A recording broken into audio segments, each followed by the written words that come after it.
lūkšana ir tava un Dieva saruna. Un tā kā tu sarunājies ar savu labāko draugu, tāpat tu arī sarunājies ar Dievu, un tā ir lūkšana. Un šajā gadījumā tu vari viņam teikt, cik tev ir labi ar viņu kopā. Tu viņam vari teikt, pastāstīt par savu mammu, par savu tēti, kas šobrīd notiek, vai tētim galva sāp, vai viņi slimi. Arī par to var pastāstīt jebko.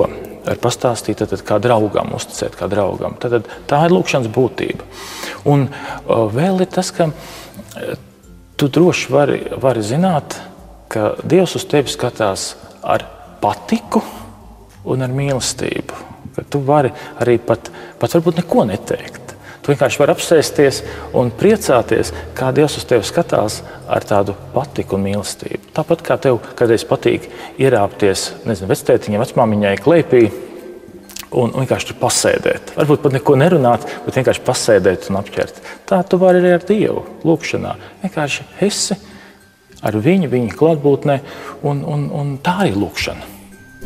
Šis svētdienas skolas raidījums ir tapis Limbažos. Katra svētdienas skola ir atšķirīga, ar savām tradīcijām, ar ierasto kārtību, atmosfēru un vēsturi. Austrozes draudzes svētdienas skola atšķiras vismaz 2 iemeslu dēļ. Pirmkārt, nodarbības notiek nevis Austrozes luteriskajā baznīcā vai draudzes mājā, kā tas ierasts citās draudzēs, bet Limbažos, jaukā nelielā namiņā Ezeru ielā 1. Un otrkārt, šai svētdienas skolai ir savs nosaukums – Betijas svētdienas skola, par godu mazajai Betijai, skolotājas meitiņai, kurai tagad būtu bijuši 16 gadi. Viņas fotogrāfija vienmēr atrodas uz mazā altāra. Tas ir ļoti būtiski, ka mēs ikdienā meklējam Dievu. Un tad man cilvēki var kur es varu atrast Dievu? Un patiesībā ir 3 ceļi, 3 vietas, kur mēs Dievu varam atrast. Pirmkārt, tas ir Dieva vārdā, Bībelē. Otrais ir lūkšanās, mēs sastopamies ar Dievu. Un trešais – draudzē. Un šodien mēs vairāk runāsim tieši par lūkšanu. Lūkšana apslēptā veidā dzīvo katrā cilvēkā, arī tajos, kas Dievam netic. Daudz cilvēku to nemaz nenojauš, līdz piepeši tā parādās, visbiežāk ekstremālās situācijās, izmisumā, bailēs, nāves priekšā, bezizejā. Šādās reizēs vārdi it kā paši no sevis nāk uz lūpām. Taču arī Jēzus mums ir atstājis pamācības un principus lūkšanu veidošanā, kurus apkopojas tēvreizē. Un kad jūs Dievu lūdzat, nedariet tā kā liekuļi, jo tie mēdz sinagogās un ielas stūros stāvēdam Dievu lūgt, lai ļaudīm rādītos. Patiesi es jums saku, tiem jau ir sava alga. Bet, kad tu Dievu lūdz, tad ej savā kambarī, aizslēdz savus durvis un pielūdz savu tēvu slepenībā. Un tavs tēvs, kas redz slepenībā, atmaksās to tev. Bet Dievu lūdzot nepļāpājiet kā pagāni, jo tie domā, ka tie savas pļāpāšanas dēļ taps paklausīti. Tad netopiet tiem līdzīgi, jo jūsu tēvs jau zina, kā jums vajag, pirms jūs viņu lūdzat. Tāpēc jums būs tā lūgt, mūsu tēvs debesīs, svētīts, lai top tavs vārds. Lai nāk tava valstība, tavs prāts, lai notiek kā debesīs, tā arī virs zemes. Mūsu dienas šo maizi dod mums šodien un piedod mūsu parādus, kā arī mēs piedodam saviem parādniekiem. Un neieved mūsu kārdināšanā, bet atpestī mūs no ļauna, jo tev pieder valstība, spēks un gods, mūžīgi mūžos. Āmen. Jā, mūsu tēvs debesīs, lūkšanai šo, ko Jēzus deva, ir tikai 8 tādi teikumi. Tikai 8 teikumi, ļoti dziļi, ļoti būtiski teikumi, kas parāda, kā veidot lūkšanu. Tātad pirmā daļa, pirmais teikums, mūsu tēvs debesīs, svētīts, lai top tavs vārds. Tā ir uzruna. Mēs uzrunājam Dievu kā tēvu. Un Jēzus, es domāju, šeit grib, lai mēs ejam pie Dieva, kā pie tēva ar uzticību, ar paļāvību, ka mēs varam viņam uzticēties kā savam tētim. Svētīts, lai top tavs vārds. Dieva vārds jau ir svēts, bet Dievs grib, lai tas vārds arī mums taptu svēts, ja? Lai mēs savā sirdī to uztvertu kā svētu. Lai nāk tava valstība, tavs prāts, lai notiek kā debesīs, tā arī virs zemes. Dieva valstība jau tāpat nāk. Mēs to gribam vai negribam, viņa jau ir apkārt mums. Bet šī lūkšana mums izsaka to, ka mēs gribam, lai mūsu dzīvēs pie mums nāk Dieva valstība. Mūsu ģimenēs, mūsu darba vietās, ja mēs lūdzam, lai Dieva valstība nāk pie mums. Mūsu dienišķo maizi dod mums šodien. Nu šeit nav domāta tikai maize, ja? Tur ir domāts viss, kas vajadzīgs mūsu fiziskai dzīves dzīvošanai. Māja, mašīna, varbūt darba mums vajadzīgs, darbs tas ir, protams, ēdiens, dzēriens, gulta un izglītība un labi draugi, laba sieva, viss tas ir tas, kas nāk šeit zem šīs lūkšanas, ka mēs lūdzamies. Un tad, kad mēs lūdzam šo mūsu dienišķo maizi dod mums šodien, tad tajā ir ietverts viss, kas mūsu šai zemes dzīvē ir nepieciešams. Tālāk. Un piedod mums mūsu parādus, kā arī mēs piedodam saviem parādniekiem. Dievs piedod mums, kad mēs viņu lūdzam. Un ja viņš mums var piedot, tad kas mums jādara? Jāpiedod arī tiem, kas pret mums grēko. Un neieved mūsu kārdināšanā, bet atpestī mūs no ļauna. Jā, mūsu ārējā miesā ir tieksme uz grēkošanu, uz kārdinājumiem, atsaukties uz kārdinājumiem. Tāpat mūs kas vēl var kārdināt? Sātans var kārdināt, tieši tā. Un mēs lūdzam Dievam, viņš palīdz mums pastāvēt šajā pasaulē. Pasaulē visām savām kārībām mūs bieži var ievest dažādās nepareizās izvēlēs un nepareizās lietās. Un tāpēc mēs arī šajā lūkšanā lūdzu, neieved mūs. Dievs jau neieved mūsu kārdināšanā. Ir tā, viņš negrib, viņš nevienu nekārdina. Bet pasaule ir pilna ar šo kārdinājumu, un mēs lūdzam, lai Dievs mūs pasargā no ļauna. Nu, šeit ļoti tev pieder valstība, spēks un gods mūžīgi. Jā, mēs zinām to, Dievam pieder valstība, viņam ir spēks, un mēs viņam parādam arī godu. Mūžīgi un āmen. Āmen, jūs zināt, ko nozīmē āmen? Tā tam būs būt. Tā tam būs būt, tā tas ir patiešām, jā? Nu, tas ir tā.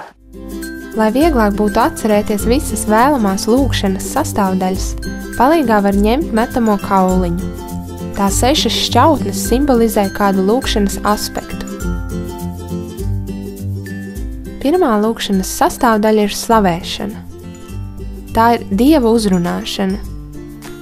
Var sākt ar vārdiem es tevi, Dievs, slavēju par, un turpināt, piemēram, par dzīvību, par prieku, par glābšanu. Otrā lūkšanas sastāvdaļa ir pateicība. Šajā daļā var pateikties par draugiem, piemēram, ģimeni, mājām, gaisu, ko elpojam. Trešā lūkšanas sastāvdaļa ir lūgums pēc grēku piedošanas. Šeit mēs varam lūgt: Debes Tēvs, lūdzu piedod man, es nožēloju. Ceturtā lūkšanas sastāvdaļa ir lūgums pēc palīdzības. Teiksim, mēs varam sākt ar vārdiem: Dievs, palīdzi man. Un tad turpināt, piemēram, tikt vaļā no slinkuma vai atrast vairāk laiku tev. Un 5. lūkšanas sastāvdaļa ir lūgums sev. Šeit var, teiksim, lūgt pēc labestīgas sirds, pēc miera ģimenē, pēc laba vīra, pēc pacietības un tā tālāk. 6. lūkšanas sastāvdaļa ir aizlūgumi par citiem. Un tad, kad mēs veidojam savu lūkšanu, arī tad mēs varam no sirds stāstīt, bet izejot caur šiem punktiem. Es sāku ar Dievu uzrunu, es sāku ar slavēšanu, es sāku ar pateicību, es sāku ar savu grēku nožēlu. Un tad tikai es pāreju pie lūgumiem, un tad es vēl iestājos par citiem. Tā ir tāda pilnīga lūkšana. Jūs redzat, ka te nav tikai prasīšana pēc kaut kā un kaut kā iegūšanas. Ja? Nu, Tas ir ļoti labs tāds paraugs, kā mēs varētu veidot savu lūkšanu, kad mēs nākam Dievu priekšā. Jā, Dievs uzklausa visas lūkšanas, bet viņam ir 3 atbildes visām mūsu lūkšanām. Jā, nē un pagaidi. Tā kā, ar laiku, jā. Un, jā, es arī esmu lūgusi, un es arī esmu saņēmusi šīs atbildes, un arī nevienmēr tā ir jā. Bet ar laiku es bieži vien saprotu, ka tas nemaz nav tas, ko es vēlos. Un es bieži vien esmu saņēmusi daudz ko labāku, nekā es esmu vēlējusies. Un tad es saprotu, jā, ka Dievs man ir paredzējis ko labāku, nekā es patiesībā spēju iedomāties. Bērni ir vairāk, jau viņiem ir tādas lūkšanas. Es atceros, viena meitene teica, viņa ļoti gribēja braukt uz kaut kādā ceļojumā un nezināja, vai viņa tiks. Un viņa tā īsti tā noņēmās, ka viņa lūksies par to. Un viss rādīja, ka viņa netiks šajā ekskursijā. Un beigās tomēr mēs arī kopīgi te palūdzāmies par to visu. Un viņa tika tajā ceļojumā. Viņa bija tik laimīga. Viņa saka, kā Dievs uzklausīja manas lūkšanas. un tā. Pateicīgs cilvēks ir laimīgs cilvēks. Šie vārdi nodarbības laikā izskanēja vairāk kārt. Skolotāji tos atgādināja savām audzēknēm. Meitenes prot saskatīt labo, pateikties par piedzīvoto, par to, kas viņām ir. Sauli, dienu, nakti, veselību, draugiem, ģimeni, par Betijas skolu, kurā viņas piedzīvo tik daudz vērtīga, kā arī par pašu galveno. To, ka viņas ir Dieva bērni, kurus viņš tik ļoti mīl. Tad, kad mēs darām tādas lietas, kas mums ir neprasa domas, piemēram, ka jūs tīrat zobus, neprasa domas tīrīt, kā tur man uz augšu vai uz leju tīri vai kā. Mēs jau tīram, ja?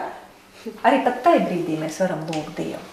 Mēs varam braukt ar mašīnu, mēs varam sirdī lūgt Dievu, runāties ar Dievu. Es eju uz darbu kādreiz, es arī runāju, es eju, it kā es eju, bet es varu runāt ar Dievu, ja? Tāpēc ir tas, esat nemitīgi lūkšanā. Tas nenozīmē, ka man visu laiku jāsēž kambarī, ka man visu laiku jāsēž kalnā, ja es tāpat gāju. Bet ir šīs sirds attieksme, šis brīdis, kad es varu jebkurā brīdī vērst domas uz Dievu. Jums visiem ir mobīlie telefoni, ja? Tad, kad es gribu sazināties ar runu, es uzspiežu numuru un runājos, ja? Lūkšana ir šāds telefons. Tikko es vēršu domas uz Dievu, tā jau es esmu nospiedusi taustīm. Un lūkšana sākās, ja?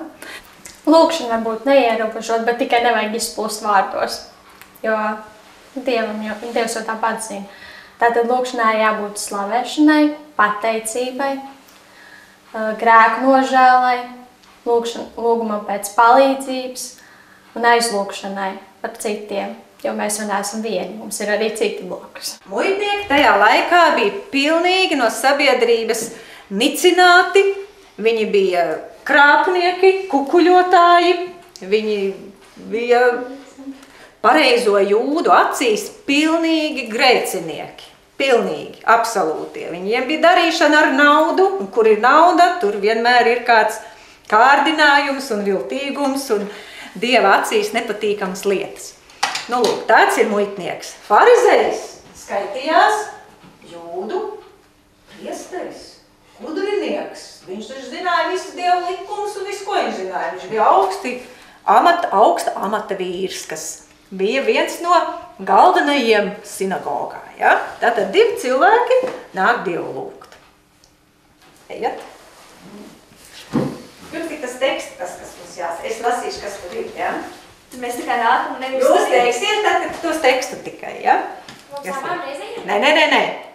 2 cilvēki aizgāja, viens ātrāk nāk, un pēc tam, ja, pirmais nāk aizgāja uz dievnamu Dievu lūgt. Viens bija farizejs, bet otrs muitnieks.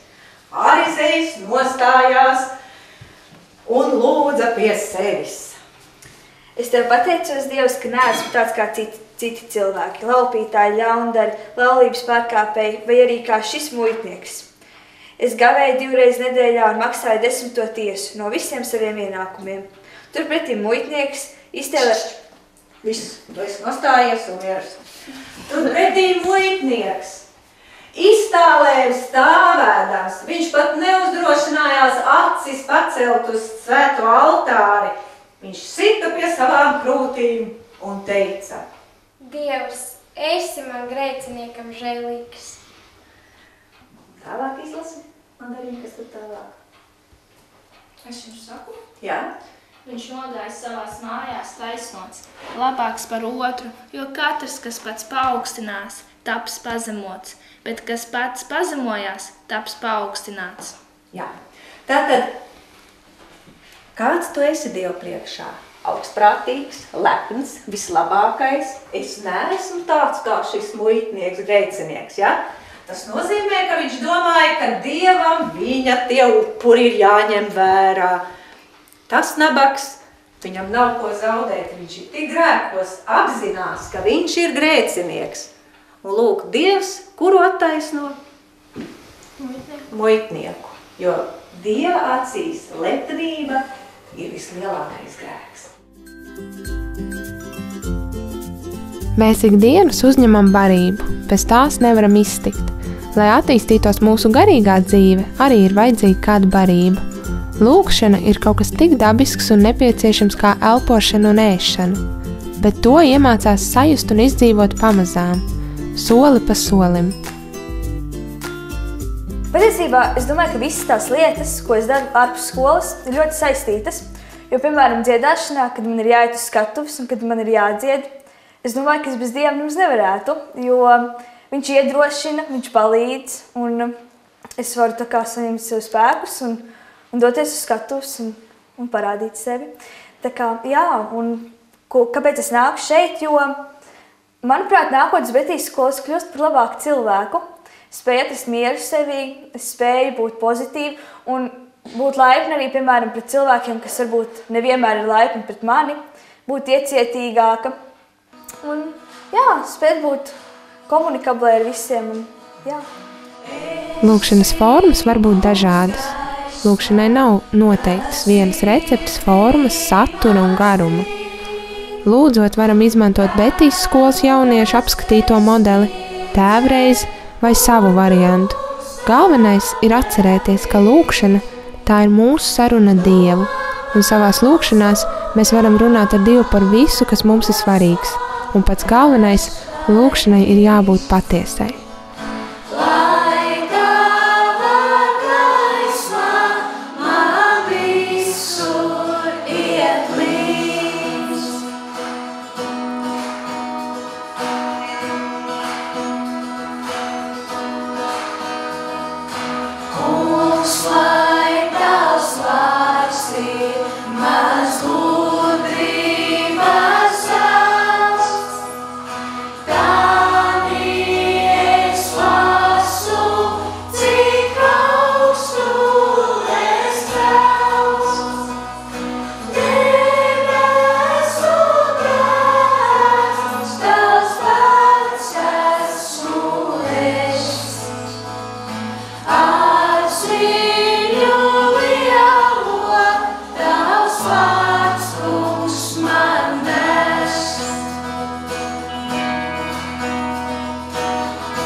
Un tā ir tā lielā brīnišķīgā lieta, ka Dievs pats sevi sauc par tēti, un mēs esam viņam kā bērns. Un šajā ziņā bērni ir tādā ļoti, ļoti īpašā, es teiktu, tādā Dieva samīļojumā. Dievam patīk, ka bērni var vienkārši, tā kā viņi grib, saviem vārdiem, teikt to, kas viņam šobrīd notiek, kas uz viņas sirsniņas ir sakrājies. Vai tā ir kāda pateicība, vai tā ir kāda nožēla par kaut ko. Katrā ziņā vienkāršos vārdos, jā, tu kā bērns vari runāt ar Dievu kā ar tēti. Ar tēti, kas tiešām ir mīlošs, kas tevi ļoti, ļoti mīl, kas par tevi ļoti domā, tu tā arī viņam saki. Un ko tu vari teikt? Tu vari viņam teikt paldies. Paldies, ka man ir mamma, paldies, ka man ir suns, paldies, ka man ir iespēja skolā iet, un man tur ir draugi vai draudzenes kādas. Un es arī varu lūgt kādu lūgumu, es gribu ar kādu draudzēties. Lūdzu, dāvā man kādu draudzeni, kādu draugu, vai man ļoti, ļoti, ļoti gribās to lelli. Arī to mēs varam teikt droši, jo Dievs katrā ziņā ir daudz labāks kā salavēcis. Salavecim jūs varbūt esat rakstījuši vēstulītes un ar to cerību, ka varētu dabūt to dāvaniņu. Dievs pavisam droši grib iedot tev labāko. To, ko tu gribi, vislabāko, kas tev visvajadzīgākais, par to tu vari ar viņu runāt. Viņš tiešām tev saprot un viņš tev iedos to labāko īstajā laikā. Tā kā esi brīvs tādā ziņā runā ar viņu kā ar mīlošu tēvu.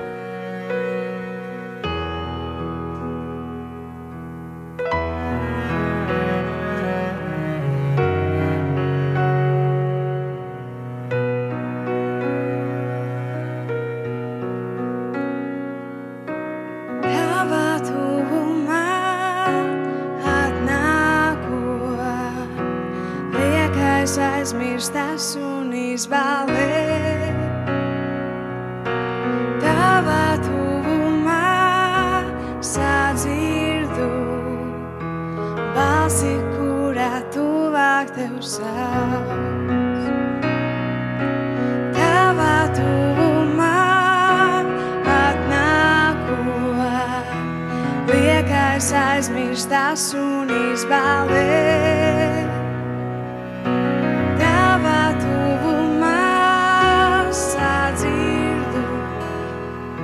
Balsi, kurā tuvāk tev sauc. Tava balss kā nevienā citā mierina un iedrošina.